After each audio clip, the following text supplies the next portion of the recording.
Good morning. Welcome, everyone. I'm Mary Winters. I'm a gerontologist. I own About Senior Solutions, and you are watching Visionary Aging. So grab your coffee or your tea or whatever you prefer in the morning to drink and join us because I want you to journey with us and understand how much power you have in controlling your aging process and the decisions that you can make with that. We plan weddings, we plan vacations and college, but we don't plan how we want to live our lives in our 70s, 80s, 90s, and 100s. So today we have a very special guest with us, and we have our wonderful Stephen McCullough who will ask a caregiver question. And we also have someone who will put a little twinkle in your wrinkle. She is from Pomona and just turned 100 this week. So I want to share a little bit about her. Let me go ahead and we'll bring her up. Let's see, I'll get out of the screen. Let's see, there we go. Come up. There we go. And I'll get out of the screen so she can hide. I did the exact opposite of what I intended to do. So let me show and see if she can get her going here. Oh, but then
I'll be in the stuff. There we go. We got the buttons correct finally. So let me see. I'm going to bring Steve on, and he thinks we can't hear him, but we can. So here we go. I muted Hey, you for a little bit because we could hear you. We could hear you. Can you hear me? Can you hear me? I can hear you. Yeah, now.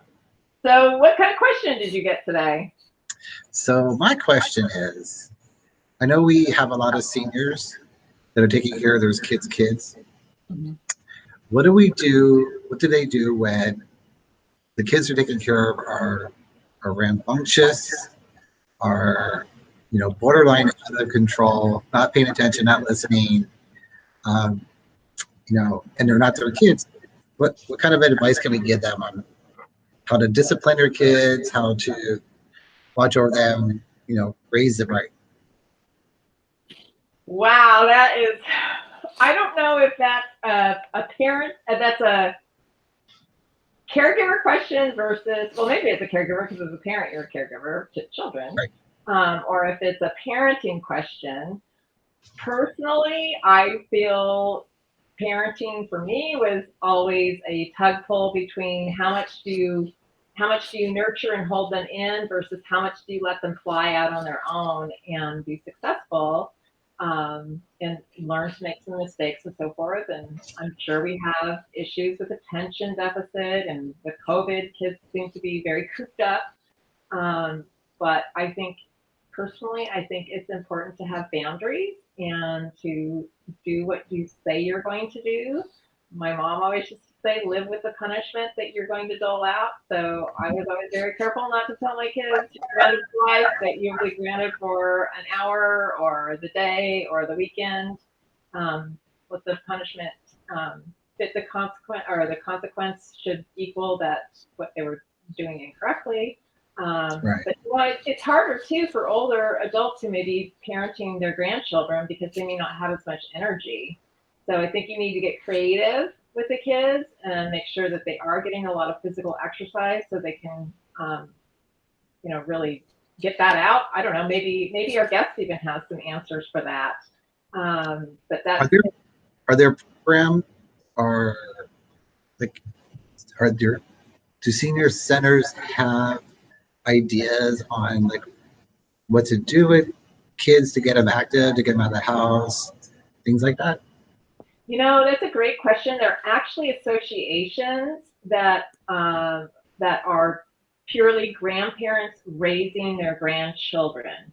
I actually heard from a gentleman who's well into his 70s the other day, and he is raising all of his grandchildren. And his 11-year-old is doing fantastic, and he's gotten some fantastic scholarships to some private schools for junior high school because of some of his talent. So they've obviously really been able to hone in on what he's able to do. But there are support groups for grandparents who are parenting their grandchildren. And I know Pasadena is strong in that area, and I would suggest calling the Pasadena Senior Center or even 211. That is our LA County line for information on programs that are out in the community. They have a nice stronghold on a list of a directory of all kinds of programs. So Excellent. yeah. So have you heard about Melinda Hughes and the Strength Shop? I did. I'm very excited to hear what she has to say this morning. Yeah, she's pretty dynamic, and so I think we're really fortunate to have her on the program today. So I'm going to go ahead and share a little bit about her. You know what? I'm just gonna. I am. I'm just. Well, let's see. I'm just going to tell you a little bit about her while you're sitting with me because I apparently did not add her picture in here, so I can talk about her while I just have her picture up. But she has something called the Strength Shop, and there are a couple locations. There's one in Pasadena, which I actually go to. This is my haven for exercise when the gym was closed down. This is my Nice. haven for exercise during COVID. So I felt like I was able to maintain some of that body strength and so forth that I was kind of worried about what was going on. I could hear the guy downstairs throwing his weights around. I don't know if they were weights or rocks or what he was lifting, but I knew I needed to do something Milk different cartons. to kind of make my new gym environment. Right. But she has these fabulous shops, And after experiencing how much energy she personally had, she started working in this different form of exercise known as super slow, power of 10. There's another term for it too. And she's been working out, she's had hundreds of clients. And she also has a background in nutrition, and I want to talk a little bit more with her about that because I think everything you put in your body matters, and I think we can deter disease and all kinds of things when we're eating appropriately. So I want to talk with her more about that. And I agree 100%. she has just an amazing combination of expertise in holistic nutrition. Along with her exercise, she has the mind-body relationship that we all want to create for ourselves. And she's also forming some new programs online and that she can do as televisits too. So I'll find out more about that. So thank you. Excellent. We'll talk about her a little bit afterwards, and let me bring her on now. All right. You have a great show. Thank you. Now, let me find Melinda here. I was bragging saying that I don't need, let's see, where is she? That we don't need any, oh, did I kick her off? Let's see. Are you there? Let's see, I think we might have kicked her off. Oh, here she is. Here I am. Great. Okay. I think I might have kicked you off, Melinda. On my most powerful internet because you froze up a little bit and I switched over while you were talking, but I didn't miss anything. Well, perfect timing. We were talking about you for sure. I know. What an introduction. Thank you so I'm much. sorry I didn't have your gorgeous photo up, but I have to say, you were my lifesaver. Thank you. I know you have a team of trainers too, but it was really my lifesaver during COVID to be able to go in and have the privacy of a private workout and know that I was maintaining my muscle mass and I guess bone density too. But I wish I could take credit for inventing this type of exercise because it is just, as you know, phenomenal. And the benefits that you get in the amount of time that you have to put into it is just, I mean, unprecedented. It's just, I don't know. I never planned on opening a studio. I just accidentally found this method and it works so well and it's so beneficial. The strength that you get in just 20 minutes once a week, why is it that you only need 20 minutes? I mean, I find that fascinating as well. So, yeah. And it's a good workout. I think when most people hear about it, myself included, you think, oh my gosh, that's a gimmick. How could that possibly work? And, you know, the reason I went out on a limb and tried it, because I knew nobody who did this, is because I was studying nutrition at the time, and something about what I read about this method made sense about what I knew about the body. So I thought I'll just try it. And I think you can attest to, once you get onto the machine and you start the exercise, you really feel how deeply this fatigues and works the muscles. And that's really key with it. So essentially the method was developed through osteoporosis physical therapy in the 80s to see if 80 to 90-year-old women with osteoporosis who were so susceptible to bone fractures, they had huge quality of life challenges, like people who couldn't get dressed by themselves in the morning. Yeah. And they the people who conducted this study at the University of Florida wanted to see if these women could be rehabilitated with strength training, because weight-bearing exercise was the only non-medication way to improve bone density. And what they found was that the gains in muscle strength and bone density were so much more significant and occurred more quickly than with traditional strength training. So that's kind of how this method was brought to the general population, people who don't have osteoporosis. But essentially, we're moving the weight very slowly when we get onto the machine. And so you're not using any momentum to kind of fling the weights up and down, which is what we do with traditional weight training. When you move the weight very slowly like that, and you're not locking out or straightening your joints, and you're not setting the weight down, from the very beginning of the exercise, when you start to move that weight, till the very end when we reach what we affectionately call muscle failure, but is really momentary muscle fatigue. Your muscles working constantly the entire time. And so we can get a very deep, very thorough level of muscle fatigue in a way that other forms of exercise can't provide.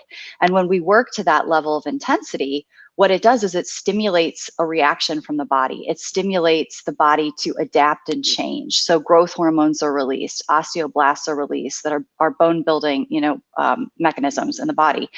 And so when those things are released, that's when the recovery process begins. And because we're working to such a deep intensity, that recovery process that the body needs to adapt to the exercise and become stronger must be longer, which is why this is only once a week. It's about, ideally, this is performed every 5 to 7 days. And for ease of people's scheduling, we usually go with 7 days. But I think what most people don't understand about exercise is that we don't become stronger in the gym during the workout. We actually make our body temporarily weaker. And it's the days after, as the body adapts to the exercise, as it responds to the stimulus that is the exercise, that's how we cultivate strength, whether it's bone density, our bone strength, or muscle strength. Interesting. And you can feel that kind of, oh, that really hurts after, or interesting. Yeah. And are we lifting more weight than you would traditionally lift also? Yeah, that's actually a common misconception with this, because it feels heavier to you, the client, to the person who's lifting the weight. The weights feel heavier, but they're actually much lighter than with traditional weight training. Well, you know what it is then? Because I am actually lifting more weight than I ever used to. Oh, that's wonderful. Program is what's happening. Oh, that's wonderful. Okay, that's great. Yeah. And I think she just adds like small increments, a couple pounds at a time, right? As we're like creating more strength for ourselves. Yeah. So when someone comes in, we can get them to exhaust those muscles with less weight, because they're not using momentum to help lift that weight. And then when we do our weight increases, we must increase by a very small amount. It's only 2 pounds, because if we were to put 5 or 10 and you're moving slowly like that, it's just way too much. So we increase by 2, but you've been coming for what, a year now? Like, so it continues, and then and now you're lifting more than you've lifted. So that's wonderful. Ever. Yeah. And I look at the weight and I go, oh, and I push, and I'm thinking, oh my gosh, I can't even believe I'm doing this. And it's for a very short period of time too. It's maybe a minute and a half, couple minutes that you're lifting, and then poof, you're done, you're holding, and you're like, oh, but it's a fantastic workout. It really is. So yeah. What you touched on, I think, just now is really important, because you mentioned like, oh, I can't believe I'm doing this. And I think that that's the biggest thing that our clients get out of a strength training program, is that strength isn't even about the physical strength. It's about the confidence that you have in how you can live your life now because of the physical strength. And that's emotional strength, that's resilience. And I think that there's a relationship between physical strength and emotional strength. So I think that's the most important thing when we think about strengthening our bodies. It's not about being able to lift weights in a gym, or how much we lift, or how long we can lift that weight. It's about, what is our quality of life? What do we feel like we can do? How do we move through our life? Our lives? How are we capable? What are we capable of? How do we feel about what we're capable of? That is important. I think you're turning us all into Navy SEALs, because I think their training is also mental, the incredible training that they get. But yeah, you do. You walk away. And the other thing too is like, it's only for 20 minutes. I can do this for 20 minutes. Yeah. This I can do. And the thing is, it's intense, as you know, but you have, at the strength shop and with most studios around the world that do this type of training, you're with someone one-on-one. So it's the trainer, the instructor is focused on you. They're setting the machines. They're creating a workout that's appropriate for your body. And they're pushing you to the level that you personally need to go to see the results that you want to see, whether it's muscle strength, whether it's bone density, whether it's weight loss. And I think that's a big benefit too, because you know, a lot of people want to engage in a weight training program, but they get into their you know, gym in their apartment complex, or maybe they have a gym membership somewhere, and they just don't know where to start or what to do, and they don't know what's appropriate, and they don't know how to set the machines. So I think, you know, even as the owner of the studio, I always have someone else working with me, you know, because they're watching my form and they're pushing me, and Exactly. yeah, they're making sure I'm safe and that I'm doing what I need to do. And they're motivating me too. So There you that's go. good. Well, and we are with Melinda Hughes with the Strength Shop, and I want to comment too. Dave Knight says, "I love that." So I don't know if he's tried your exercise or what he's doing specifically for his workouts, but that's really great that he would comment. So thank you, Dave. And tell me a little bit more, because you have a fabulous background in nutrition, and I have found that what you put in your body means a lot. Yeah. And I think people forget that when you're in your 20s, 30s, 40s, even in your 50s, we forget that what we're doing to ourselves as we're younger, it will affect us when we're older. And while we can repair some of that and go back in our 70s, 80s, 90s, 100s, Mm-hmm. it would be a lot easier if we were doing the right things early on. And just share a little bit more about the nutrition value that you present or that you offer, and the knowledge that you have in that area. Yeah. I think, you know, when I was younger in my teens and early 20s, I just struggled with eating disorders, because the education that we you know, that we receive in our society about health and body is really about, what does your body look like? Does it fit the ideal? And if it doesn't, then you have a problem. And I realized, you know, in the struggle with eating early on, that if I didn't learn how to take care of my body the right way, that it would always be a struggle. And that was my motivation for studying nutrition. And what I found was, when you learn how your body operates and what it needs to operate, you want to give it that, you know, and it comes from a place of, instead of, I think, how most people view feeding their body of, maybe like it's annoying, or they want to manipulate the way their body looks on the outside, or the way their body feels, instead of really understanding what the body needs and providing that care for yourself. And that's what I started to do when I studied nutrition. So with our clients at the Strength Shop, it's really a focus of, like, what does your body need to be as healthy as possible, and let's provide that. And there is room for the things that light us up, you know, the desserts and the treats and the whatever is, you know, like for some people, that martini at the end of the night, you know, there's room for those things, because those are part of a healthy relationship with your body and with food.